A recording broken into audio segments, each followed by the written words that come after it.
ఈరోజు జగన్ గారు చేసే పాలన ఒక తుక్లా పాలన లాంటిదని మేమందరం అనుకుంటున్నాము.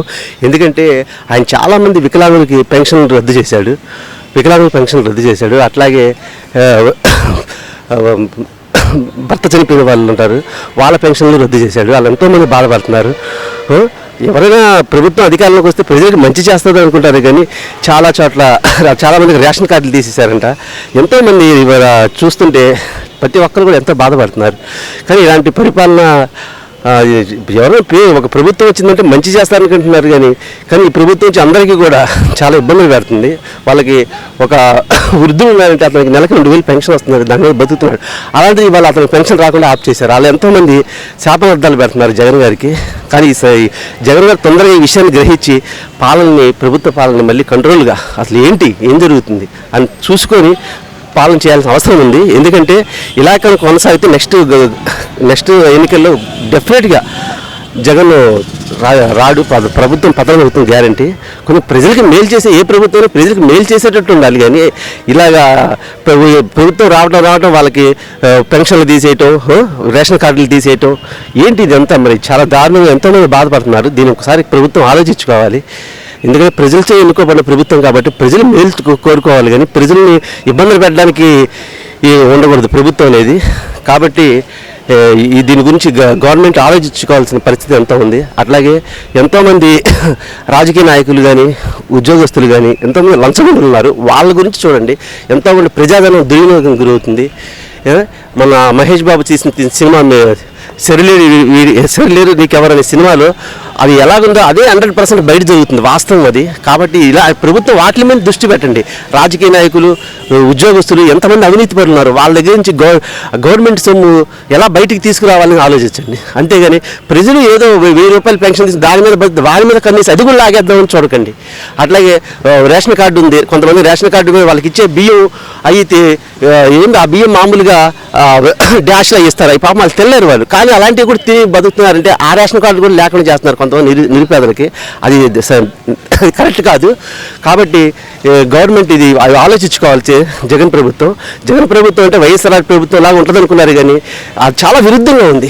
జగన్ ప్రభుత్వం రాజశేఖర రెడ్డి ప్రభుత్వం కంటే జగన్ గారి ప్రభుత్వం చాలా విరుద్ధంగా ఉంది. కాబట్టి మీరు దృష్టి పెడితే లంచగొండుల మీద రాజకీయ నాయకులు ఎంతోమంది అవినీతి సొమ్ము దోచుకున్న వాళ్ళ మీద ఉద్యోగస్తుల మీద కన్నేసి అవి బయటకు రావడానికి ప్రయత్నం చేయండి. అట్లాగే ప్రజలకు మంచి చేయండి. నెక్స్ట్ కూడా మీ ప్రభుత్వం రావడానికి అవకాశం ఉంటుంది. 3 రాజధానులు అది చాలా దారుణం. 3 రాజధానులు పెట్టడం, ఏదైనా ఒక రాజధాని ఉంటే కరెక్ట్. మనకి ఎట్లా చంద్రబాబు నాయుడు గారు మనకు అమరావతిని రాజధాని చేశారు, మళ్ళీ ఎందుకని కర్నూలు వైజాగ్ చేయటం ఇది కరెక్ట్ కాదు.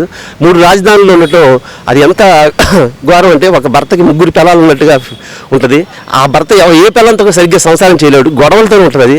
కాబట్టి భర్తకి ఒక భార్య ఉండాలి. అలాగే ఒకే రాష్ట్రం, ఒకే రాజధాని, మనకి ఒక సూర్యుడు ఉన్నాడు, ఒకే సూర్యుడు, మనకు ఒకే దేవుడు, అట్లాగా ఒకే పరిపాలన, ఒక మంచి పరిపాలన లాగా ఉండాలి. కాబట్టి ఇన్ని రాజధానులు ఉండటం మంచిది కాదు. నేను మీకంటే జగన్ గారి కంటే చిన్నవాడిని కావచ్చు, కాబట్టి చెప్తున్నాను. కాబట్టి మీరు కొంచెం ప్రభుత్వం అర్థం చేసుకొని ఒకే రాజధాని ఉంచండి. అది అమరావతి కాబట్టి, లేకపోతే వైజాగ్ కానీ కర్నూలు, ఏదైనా ఒక రాజధాని మాత్రం, అంతే 3 రాజధానులు చేయొద్దు. మీకు ఇష్టమైతే కర్నూలు చేసుకోండి, కానీ అది ఒక రాజధాని ఉండాలి. అంతేగాని ఎలాగో చంద్రబాబు నాయుడు అమరావతిని చేశారు కాబట్టి దాన్ని ఉంచండి, దాన్ని తీసి మళ్ళీ 3 రాజధానులు చేయాల్సింది దాన్ని. కాబట్టి అది నా విన్నపం. కాబట్టి మీరు ఇది ప్రజల విన్నపం, నాకు విన్నపమే కాదు, ప్రజలందరూ కోరుకుంటున్నారు ఒక రాజధాని ఉంటుంది. అలాగని చెప్పి నాకు రాజధానిలో ఎటువంటి భూములు కానీ స్థలాలు కానీ లేవు. నేను అది ఎందుకు కోరుకుంటున్నాను అంటే రాజధాని ఒకటి ఎలాగ చంద్రబాబు నాయుడు సగం డెవలప్ చేశారు, 70% డెవలప్ చేసిన దాన్ని మళ్ళీ మీరు వేరే చోట ఉంటే డెవలప్మెంట్ మొత్తం ఆగిపోతుంది. ఆయన ఇంకొక 5 ఏళ్ళు ఉంటే మొత్తం పూర్తిగా రాజధాని డెవలప్మెంట్ అయ్యేది నేను అనుకున్నాను. కానీ ఈ లోపల ప్రజలు ఆయన పార్టీని రానిలేదు.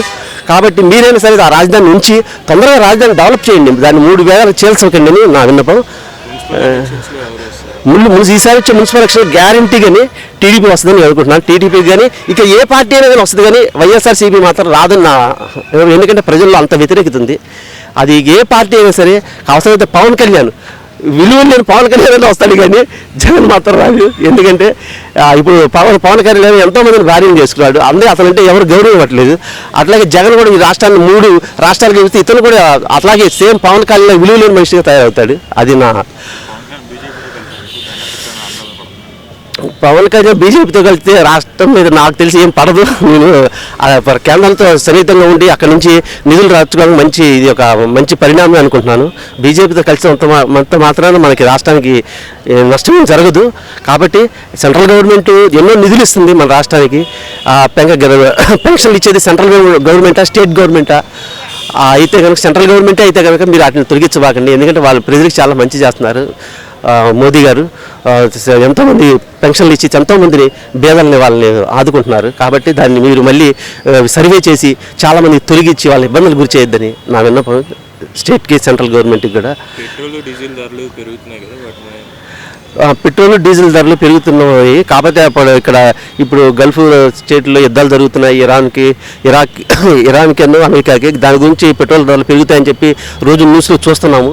కాబట్టి అది తగ్గించడానికి అవకాశం మీ చేతిలో ఉంటే తగ్గించండి. లేకపోతే ఎవరు చేసేది ఏం లేదు. ఎలా జరగాల్సిందో అలా జరుగుతుంది.